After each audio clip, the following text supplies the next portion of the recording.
ಮಂಗಳೂರಿನಲ್ಲಿ ಬಿಸಿಲಿನ ತಾಪ ಬರೀ ಮನುಷ್ಯರಷ್ಟೇ ಅಲ್ಲ, ಪ್ರಾಣಿಗಳನ್ನು ಕೂಡ ಹೈರಾಣಾಗಿಸಿದೆ. ಹೀಗಾಗಿ ಮಂಗಳೂರಿನ ಪಿಲಿಕುಳ ಜೈವಿಕ ಉದ್ಯಾನವನದಲ್ಲಿ ಪ್ರಾಣಿಗಳಿಗಾಗಿ ವಿಶೇಷ ವ್ಯವಸ್ಥೆಯನ್ನು ಕಲ್ಪಿಸಲಾಗಿದೆ.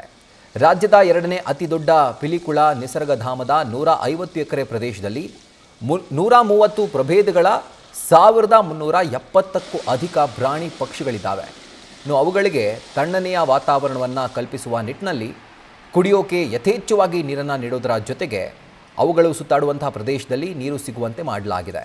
ಅಲ್ಲದೆ ಅಲ್ಲಲ್ಲಿ ನೀರಿನ ಕೊಳಗಳು, ಟ್ಯಾಂಕ್ಗಳನ್ನು ಕೂಡ ಅಳವಡಿಕೆ ಮಾಡಲಾಗಿದೆ. ಇನ್ನು ಪ್ರಾಣಿಗಳು ಓಡಾಡುವಂತಹ ಪ್ರದೇಶದಲ್ಲಿ ನೆರಳಿಗಾಗಿ ವಿಶೇಷ ಶೆಲ್ಟರ್ ವ್ಯವಸ್ಥೆ ಕೂಡ ಕಲ್ಪಿಸಲಾಗಿದೆ.